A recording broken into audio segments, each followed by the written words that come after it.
السلام علیکم ورحمۃ اللہ وبرکاتہ۔ ہاں جی، کیا حال ہے آپ سب کا؟ میں امید کرتی ہوں آپ ایمان اور صحت کی بہترین حالتوں میں ہوں گے انشاءاللہ۔ آج کا ہمارا سبق ہے سورۃ نساء، آیت نمبر 95۔ اس سے 95 یعنی آیت نمبر 95 سے ہم پڑھیں گے آج۔ اس آیت میں بھی اللہ تعالیٰ نے جہاد کے بارے میں ہی بتایا ہے، تو چلیں شروع کرتے ہیں۔ یہ آیت بھی کافی طویل ہے، لمبی آیتوں میں ہے یہ۔ اعوذ باللہ السمیع العلیم من الشیطان الرجیم من حمزہ ونفخہ ونفثہ۔ لا یستوی القاعدون من المؤمنین غیر اولی الضرار والمجاہدون فی سبیل اللہ باموالہم وانفسہم فضل اللہ المجاہدین باموالہم وانفسہم۔ اس آیت میں اللہ تعالیٰ فرماتے ہیں وہ مومن جو بغیر کسی عذر کے گھروں میں بیٹھے رہتے ہیں، یعنی جہاد کو نہیں جاتے، اور وہ مومنین جو اللہ کے راستے میں اپنا مال اور اپنی جانوں کے ساتھ جہاد کریں، دونوں برابر نہیں ہو سکتے۔ اللہ نے ان مجاہدین کو جو اپنے مال اور اپنی جانوں کے ساتھ جہاد کرتے ہیں، ان لوگوں پر جو اپنے گھروں میں بیٹھے رہتے ہیں ایک درجہ فضیلت بخشی ہے۔ اللہ کا ہر ایک سے برائی کا وعدہ ہے، البتہ اللہ نے مجاہدین کے اجر عظیم کے لحاظ سے جہاد نہ کرنے والوں پر فضیلت بخشی ہے۔ یعنی مجاہدین کے لیے اللہ تعالیٰ کی طرف سے بلند درجات ہیں، مغفرت اور رحمت ہے، ٹھیک ہے۔ وکان اللہ غفوراً رحیم ہے، مغفرت اور رحمت ہے، اور اللہ بہت بخشنے والا اور مہربان ہے۔ یعنی یہ جو آیت ہے صحیح بخاری کی حدیث سے میں آپ کو یعنی کہ سمجھانا چاہوں گی۔ حضرت زید بن ثابت رضی اللہ تعالیٰ فرماتے ہیں کہ اللہ کے رسول صلی اللہ علیہ وسلم نے مجھے لا یستوی القاعدون یعنی لکھوا رہے تھے۔ اتنے میں ابن ام مکتوم آپ کے پاس آئے، انہوں نے کہا اے اللہ کے رسول صلی اللہ علیہ وآلہ وسلم، اللہ کی قسم اگر مجھ میں استطاعت ہوتی تو میں ضرور جہاد کرتا، اور وہ نابینا تھے۔ اسی وقت اللہ نے اپنے رسول صلی اللہ علیہ وسلم پر وحی نازل کی، آپ کی ران میں میری ران پر تھی، مجھ پر اتنی بھاری ہو گئی کہ مجھے اندیشہ ہوا کہ کہیں میری ران ہی نہ ٹوٹ جائے۔ پھر اللہ نے یہ الفاظ نازل کیے، یعنی اللہ تعالیٰ نے مجاہدین فی سبیل اللہ کی فضیلت بیان کرتے ہوئے فرمایا کہ جو مثلا معذور لوگوں کے علاوہ مومنین جو گھروں میں بیٹھے رہتے ہیں اور جنگ کے لیے نہیں جاتے، اور وہ لوگ جو اللہ کے راستے میں اپنا مال اور اپنی جانوں سے جہاد کرتے ہیں، دونوں برابر نہیں ہو سکتے۔ فضل اللہ المجاہدین باموالہم وانفسہم، یعنی اللہ تعالیٰ نے ان مجاہدین کو جو اللہ کے راستے میں اپنے مالوں سے بھی جہاد کرتے ہیں اور اپنی جانوں سے بھی جہاد کرتے ہیں، یعنی بے عذر گھروں میں رہ جانے والوں پر درجے کے لحاظ سے ان کی فضیلت ہے۔ جہاد کرنے والوں کا درجہ جہاد نہ کرنے والوں سے، یعنی جو لوگ جہاد کرتے ہیں ان کا درجہ بہت زیادہ ہے، اور انہیں اسی قدر ثواب ملے گا اور اجر ملے گا۔ حضرت انس رضی اللہ تعالیٰ عنہ فرماتے ہیں، صحیح بخاری کی حدیث ہے، جب اللہ کے رسول صلی اللہ علیہ وآلہ وسلم غزوہ تبوک سے واپس ہوئے اور مدینہ کے قریب پہنچے تو آپ نے فرمایا مدینہ میں ایسے لوگ ہیں کہ جب تم کوئی سفر کرتے ہو یا یعنی کسی وادی کو پار کرتے ہو تو وہ تمہارے ساتھ ہوتے ہیں۔ صحابہ نے پوچھا باوجود اس کے کہ وہ مدینہ میں ہوتے ہیں؟ اللہ کے رسول صلی اللہ علیہ وسلم نے فرمایا ہاں، باوجود اس کے کہ وہ مدینہ میں ہوتے ہیں وہ دل سے نہیں رکتے بلکہ انہیں کسی عذر نے روک لیا ہے۔ یعنی اس حدیث سے معلوم ہوتا ہے کہ جو لوگ جنگ میں جانے کی نیت رکھیں لیکن کسی عذر کی وجہ سے یعنی کہ وہ نہیں جاتے، تو گویا وہ بھی مجاہد ہیں، وہ بھی ثواب میں مجاہدین کے شریک ہیں، ٹھیک ہے۔ آگے اللہ تعالیٰ فرماتا ہے وَقَلَّ وَعَدَ اللَّهُ الْحُسْنَى، اگرچہ جہاد کرنے والوں کا درجہ جہاد نہ کرنے والوں سے زیادہ، لیکن اللہ تعالیٰ کا وعدہ دونوں کے لیے اچھا ہے، جنت میں دونوں جائیں گے، فرق صرف درجات کا ہے، ٹھیک ہے۔ فرق صرف جہاد یعنی کہ جہاد کیا ہے، یعنی اللہ تعالیٰ اس کے بارے میں ہم سورۃ توبہ میں بھی آگے چل کر پڑھیں گے۔ اس میں اللہ تعالیٰ نے یہ بتانے کی کوشش کی ہے کہ یعنی کہ جب جنگ کے بارے میں ہو کہ جنگ ہے تو جہاد کریں، یعنی معذور لوگوں کو تو معافی ہے، جیسے کہ وہ میں نے آپ کو حدیث بتائی نا، معذور لوگوں کو معافی ہے، لیکن اس کے علاوہ جو لوگ یعنی کہ ایسے ہی گھروں میں بیٹھے رہتے ہیں، جاتے نہیں ہیں، اس کے بارے میں بہت زیادہ احادیثیں ہیں جن کے بارے میں آپ کو اس آیت کو ان حدیثوں کے حوالے سے میں آپ کو سمجھاؤں گی۔ ایک اور حدیث ہے، اللہ کے رسول صلی اللہ علیہ وآلہ وسلم فرماتے ہیں صحیح بخاری میں، اللہ کے راستے میں جہاد کرنے والے کی مثال، اور یہ تو اللہ ہی جانتا ہے کہ کون اس کے راستے میں جہاد کرتا ہے، ایسی ہے جیسے روزے دار اور نماز قائم کرنے والے کی، اور اللہ نے اپنے راستے میں جہاد کرنے والے کی ضمانت دے دی ہے کہ اگر اسے موت دے گا تو جنت میں داخل کرے گا اور صحیح سالم اجر اور مال غنیمت کے ساتھ لوٹے گا۔ ایک اور حدیث، اللہ کے رسول صلی اللہ علیہ وآلہ وسلم فرماتے ہیں صحیح بخاری میں، ایسا نہیں ہو سکتا کہ کسی بندے کے قدم اللہ کے راستے میں غبار آلود ہوں اور اسے آگ چھوئے۔ سمجھ آ رہی؟ ایک اور حدیث ہے صحیح بخاری میں، اللہ کے رسول صلی اللہ علیہ وسلم فرماتے ہیں اللہ کے راستے میں ایک صبح ایک شام نکلنا دنیا اور جو کچھ دنیا میں سے سب سے بہتر ہے۔ ایک اور حدیث ہے، اللہ کے رسول صلی اللہ علیہ وسلم فرماتے ہیں خبردار ہو جاؤ، جنت تلواروں کے سائے کے نیچے ہے۔ یعنی فضل اللہ المجاہدین باموالہم وانفسہم، اس کی آپ کو اچھی طرح سمجھ آ گئی ہونی ہے اس آیت کی کہ اللہ تعالیٰ نے اس کے بارے میں کیا فرمایا ہے۔ ایک اور حدیث ہے، اللہ کے رسول صلی اللہ علیہ وسلم فرماتے ہیں جو شخص اللہ اور اس کے رسول پر ایمان لائے، نماز قائم کرے، رمضان کے روزے رکھے تو اللہ پر حق ہے کہ اسے جنت میں داخل کرے، خواہ وہ اللہ کے راستے میں جہاد کرے یا اپنی زمین میں جہاں وہ پیدا ہوا تھا بیٹھا رہے۔ سمجھ آئی کہ جہاد کرنے والے کا اجر کتنا زیادہ ہے۔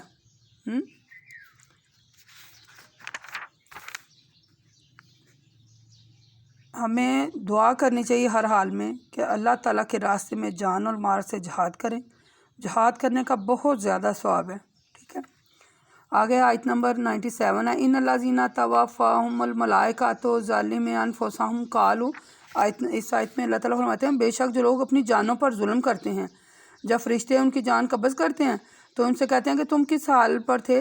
وہ جواب دیتے ہیں ہم زمین میں بہت کمزور اور مثلا بہت کمزور تھے، دشمنوں کے ڈر سے اسلام پر عمل نہیں کر سکتے تھے۔ فرشتے کہتے ہیں کہ اللہ کی زمین فراخ نہیں تھی؟ تم اس میں کسی اور جگہ ہجرت کر کے چلے جاتے۔ ایسے لوگوں کا ٹھکانہ جہنم ہے اور وہ بہت برا ٹھکانہ ہے۔ فاولئک عسى اللہ، اس سزا البتہ وہ مرد، عورتیں اور بچے مستثنی ہیں جو واقعی اتنے کمزور اور بے بس ہیں کہ نہ کوئی تدبیر کر سکتے ہیں اور نہ راستہ ہی جانتے تھے۔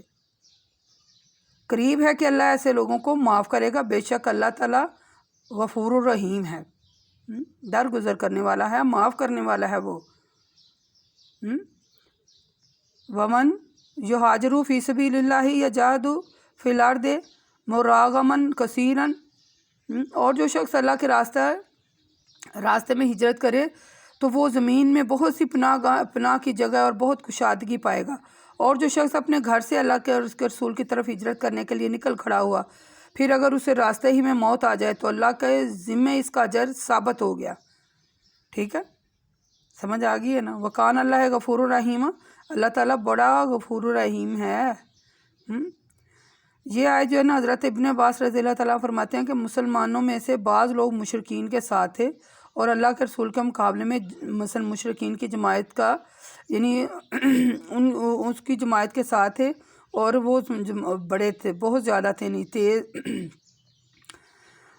تیر آتا تو ان کے بھی لگ جاتا اور اس سے زخمی بھی ہوتے، تلوار وغیرہ کی جو ہمیں تکلیف ہوتی ہے انہیں پہنچتی تو وہ قتل ہو جاتے۔ اس سلسلے میں اللہ نے یہ آیت نازل کی ہے۔ حدیث بالا میں مسلمانوں کا ذکر ہے جو کسی دنیاوی مفاد کی خاطر مشرکین کے ساتھ رہتے تھے، دنیاوی مفاد نے انہیں ہجرت سے روک رکھا تھا۔ مشرکین کے ساتھ وہ بھی بادلین خاصہ میدان جنگ میں آ گئے تھے اور کفار کی تعداد کو بڑھا رہے تھے۔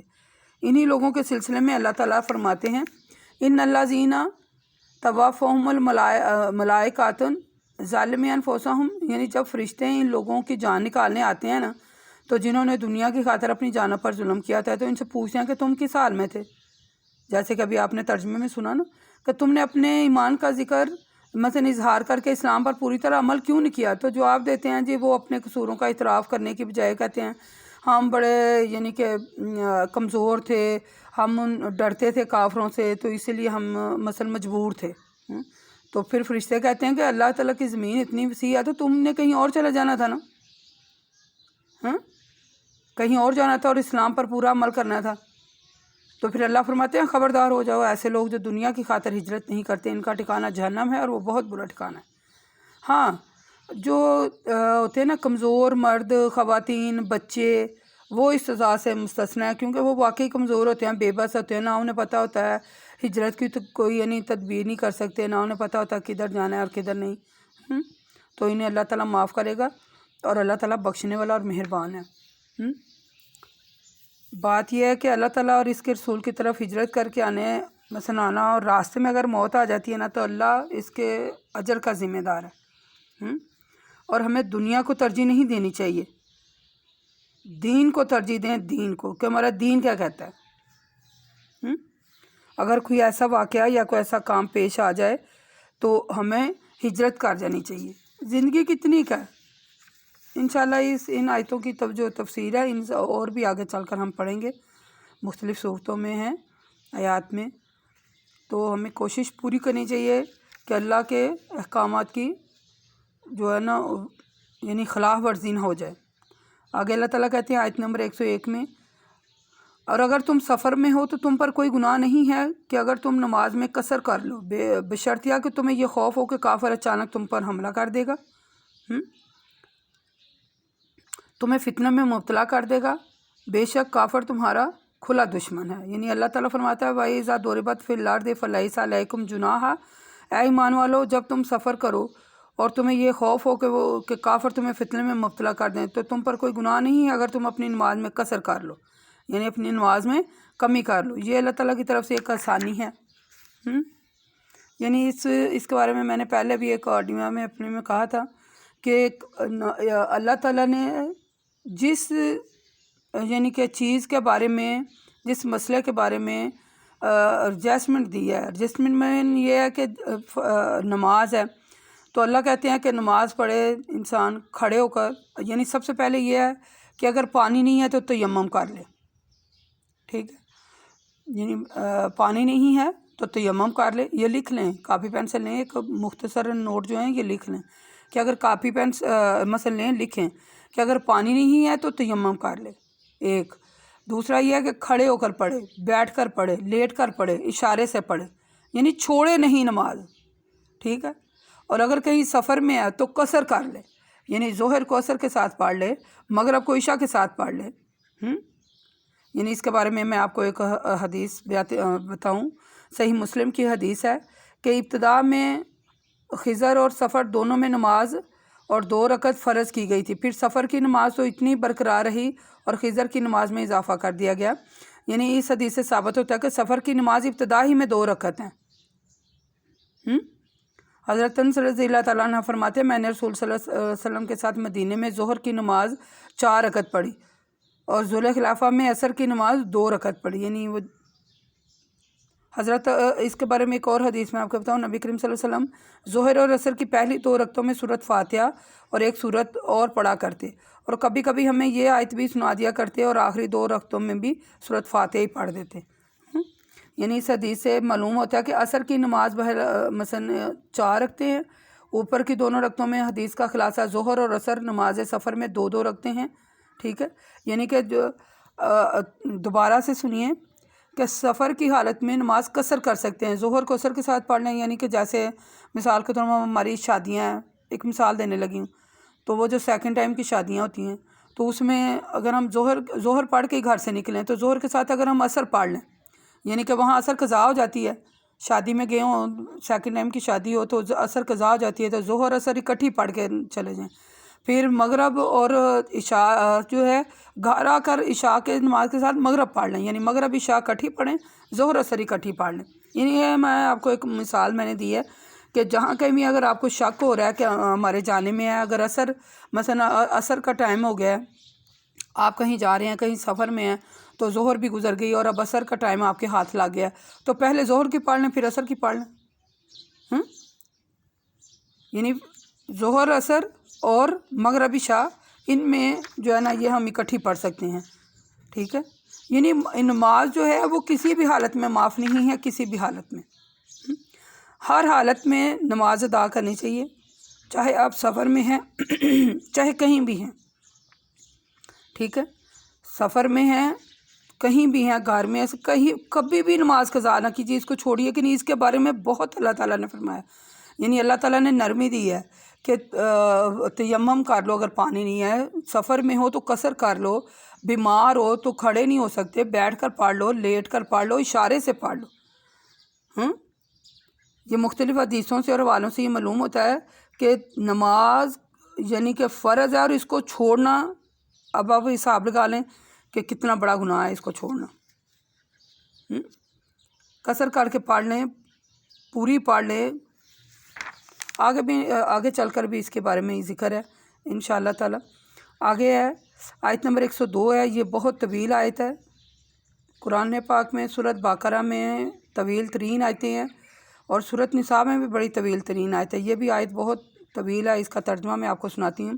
اے اللہ تعالیٰ فرماتے ہیں وَإِذْ كُنْتُمْ فِيهِ فَأَقَمْتُمْ لَهُمُ الصَّلَاةَ، یعنی اے اللہ کے رسول جب آپ ان مجاہدین کے لشکر میں موجود ہوں تو ان کو نماز پڑھائیں۔ تو مجاہدین کی ایک نماز آپ کے ساتھ نماز میں کھڑی ہو جائے، اور دوسری دشمن کا مقابلہ کرنے کے لیے کھڑی رہے۔ نماز میں شامل ہونے والوں کو چاہیے کہ اپنے ہتھیار پہنے رہیں۔ پھر جب وہ سجدہ کر چکے تو پیچھے ہو جائیں، اور دوسری جماعت جس نے نماز نہیں پڑھی آپ کے ساتھ نماز پڑھے۔ انہیں بھی چاہیے کہ اپنی دفاع کا سامان، اپنے ہتھیار پہنے رہیں۔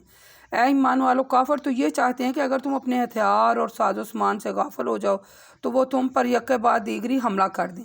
اے ایمان والو، اگر بارش کی وجہ سے تمہیں تکلیف ہے یا تم مرض یعنی بیمار ہو تو تم پر کوئی گناہ نہیں ہے کہ اگر تم نماز میں اپنے ہتھیار اتار رکھو، لیکن دفاعی سامان پھر بھی پہنے رکھو۔ اللہ کافروں سے خوب واقف ہے، اس نے کافروں کے لیے ذلت امیز عذاب تیار کر رکھا ہے۔ دیکھیں کتنی لمبی آیت ہے، سورۃ نساء کی آیت نمبر 2۔ اس میں یعنی یہ بھی اللہ تعالیٰ نے حکم دیا کہ اگر تم جنگ میں بھی نماز معاف نہیں ہے۔ دیکھیں میں آپ کو بتا دوں کہ اگر ہمیں نماز معاف ہوتی تو یہ یعنی کہ آپ صلی اللہ علیہ وسلم کہ جو نواسے تھے حضرت امام حسن و حسین، یعنی جنگ کی حالت میں، تو نماز ان کو معاف ہوتی۔ جب وہ جنگ کر رہے تھے تو نماز ان کو معاف ہوتی جن کا دنیا میں ہی اللہ تعالیٰ نے کہہ دیا کہ یہ جنت کے شہزادے ہیں، یہ شہزادوں کے سردار ہیں، شہزادے ہیں یہ جنت کے۔ تو نماز ان کو یعنی یہ دنیا میں بھی اب بتا دیا گیا کہ یہ جنت کے شہزادے ہیں، تو نماز اگر معاف ہوتی تو ان کو بھی ہوتی، لیکن انہوں نے بھی جنگ کی حالت میں نماز نہیں چھوڑی، انہوں نے بھی نماز پڑھی ہے۔ تو ہم کس باغ کی مولی ہیں، ہم کس کھیت کی مولی ہیں، ہم کیوں نہیں نماز کے قریب جا رہے ہیں؟ آپ یقین کریں کہ ہم اپنے ارد گرد کے ماحول کو دیکھتے ہیں، کئی جمعہ ہو رہا ہوتا ہے، خطبہ ہو رہا ہوتا ہے، لوگ یعنی کہ لوگ جو ہیں وہ مختلف، میں ایک دفعہ میرا گزر ہوا ایک جگہ سے تو میں نے دیکھا لوگ تاش کھیل رہے ہیں۔ جمعے کا خطبہ ہو رہا ہے، لوگ تاش کھیل رہے ہیں، مرد حضرات جو ہیں۔ تو اللہ تعالیٰ بچائے، اللہ تعالیٰ سے معافی مانگنی چاہیے اپنے گناہوں کی، اور اللہ تعالیٰ ہمیں اپنی حفظ و امان میں رکھے۔ تو جنگ کی حالت میں بھی نماز معاف نہیں ہے، اور ہم لوگ تو گھروں میں رہ کر دیکھ لیں، اپنے ارد گرد ہی دیکھ لیں۔ قرآن پاک میں بار بار بار بار ذکر ہے، پھر اللہ تعالیٰ نے نرمی کا مظاہرہ بھی کیا ہے۔ تو اس کی بہت زیادہ جو ہے نا وہ بہت زیادہ، اب میں انشاءاللہ آگے چل کر بھی میں آپ کو بتاؤں گی کہ جو بندے نماز نہیں پڑھتے وہ قبر کی جو پہلی منزل ہے وہ کیسے فتح کریں گے۔ آخرت کی منزلوں میں قبر کی پہلی منزل جو ہے، اگر بندہ قبر کی پہلی منزل جو ہے وہ کراس کر جاتا ہے، یعنی وہ کامیاب ہو جاتا ہے، تو آگے والی منزلیں آسان ہو جاتی ہیں۔ اور اگر ہم قبر کی پہلی منزل میں ہی فیل ہو گئے تو آپ اس آگ لگا لیں کہ آنے والی منزلیں ہمارے لیے کتنی مشکل ہوں گی۔ اور اگر ہم نماز پڑھیں اور اللہ تعالیٰ کے احکام کی پابندی کر رہے ہیں تو انشاءاللہ ہماری قبر کی سختیاں معاف ہوں گی اور ہماری قبر کی منزلیں بھی آسان ہوں گی۔ نماز کسی حالت میں نہ چھوڑیں۔ جنگ کی حالت میں اگر نماز کا وقت آتا ہے تو مثلا ممکنہ طور ہے کہ نماز پڑھیں، اس سے گھبرائیں نہیں۔ وقت مقررہ پر نماز پڑھنا بہت ضروری ہے۔ انشاءاللہ ہم آگے چل کر بھی نماز کے بارے میں اور بھی میں آپ کو بتاؤں گی۔ میری بہرحال یہی کوشش ہے آپ سے، آج کا ہمارا سبق یہیں اختتام کرتی ہوں میں، نہیں تو آگے بھی اب میرا دل کر رہا تھا کہ پڑھ ہی جاؤں۔ ہم نے سورۃ بقرہ میں پڑھا تھا کہ اگر یعنی آیت نمبر میرے خیال ہے 239 میں ہم نے پڑھا تھا، ہاں یہی آیت نمبر 239 ہے پھر اگر تم دشمن کا خوف اور تم نماز کو اس کے پورے آداب کے ساتھ ادا نہ کر سکو تو پیدل یا سواری پر جس طرح ہو سکے نماز پڑھ لو۔ پھر جب تمہیں امن نصیب ہو تو اللہ کا ذکر اس طریقے سے کرو جس طریقے سے اللہ نے تمہیں سکھایا ہے، جس کو تم پہلے نہیں تھے جانتے۔ سواری کے متعلق نماز پڑھنے کا جو مسئلہ تھا ہم نے سورۃ بقرہ کی آیت میں پڑھا تھا نا، تو بات یہ ہے کہ کسی حالت میں نماز معاف نہیں ہے، کسی حالت میں۔ اگر ہم چاہتے ہیں کہ ہماری قبر میں ہم سے سوال ہوں اور ہم پورے اس کے صحیح جواب دیں اور ہماری قبر کی جو منزلیں ہیں وہ ہمارے لیے آسان ہو جائیں، قبر کی سختیاں ہم پر معاف ہو جائیں، تو خدا را نماز بہت ضروری ہے۔ نماز ٹائم پر پڑھیں، اگر قضا بھی ہو جاتی ہے تب بھی پڑھ لیں، ایک رکعت ہاتھ میں آ جاتی ہے تب بھی پڑھ لیں، قصر کر کے پڑھ لیں، لیکن پڑھیں ضرور، چھوڑیں نہیں اس کو، نماز کو نہیں چھوڑیں۔ جب اذان ہو تبھی نماز پڑھیں، دنیا کے کام چھوڑ دیں۔ اللہ تعالیٰ کی طرف سے مانگنے کا میں کہتی ہوں کہ اللہ تبارک و تعالیٰ کا لاکھ شکر ہے، کروڑ شکر ہے کہ اس نے نماز کے ذریعے اپنے پاس بندے کو بلاتا ہے اور پھر کہتا ہے کہ آپ مجھ سے مانگ لے جو مانگنا ہے۔ اور تو کوئی طریقہ ہی نہیں ہے، کبھی ہم سارا دن کام کرتے ہیں، کبھی ہاتھ اٹھا کے دعا کرتے ہیں، نہیں۔ نماز ہی ایک ایسا موقع ہے کہ جب ہم اللہ کے سامنے پیش ہوتے ہیں اور اپنے دکھ درد بیان کرتے ہیں۔ اللہ پاک ہمیں ہدایت عطا فرمائے، اللہ تعالیٰ ہمیں 5 وقت کا نمازی بنائے، اللہ تعالیٰ ہماری اولاد کو 5 وقت کا نمازی بنا دے، اللہ تعالیٰ ہمیں سیدھے راستے پر چلا دے۔ وما الینا الا البلاغ المبین وقول قولی ھذا استغفر اللہ۔ میرے پاس ٹائم کی کمی ہوتی ہے، اس لیے میں زیادہ بات نہیں، میں بس ترجمہ سناتی ہوں اور تفسیر ہی آپ کو بتا رہی ہوں، ٹائم کی کمی کی وجہ سے، کیونکہ زیادہ ہو جائے تو شاید میں بھی نہ سن پائیں، تھوڑا 15 منٹ 20 منٹ کا ہوتا ہے، تو آپ انہیں ضرور سنیں، میری آڈیو کو ضرور سنا کریں اور اللہ کے حکم کی پابندی کریں اور نماز بر وقت ادا کریں۔ السلام علیکم ورحمۃ اللہ وبرکاتہ۔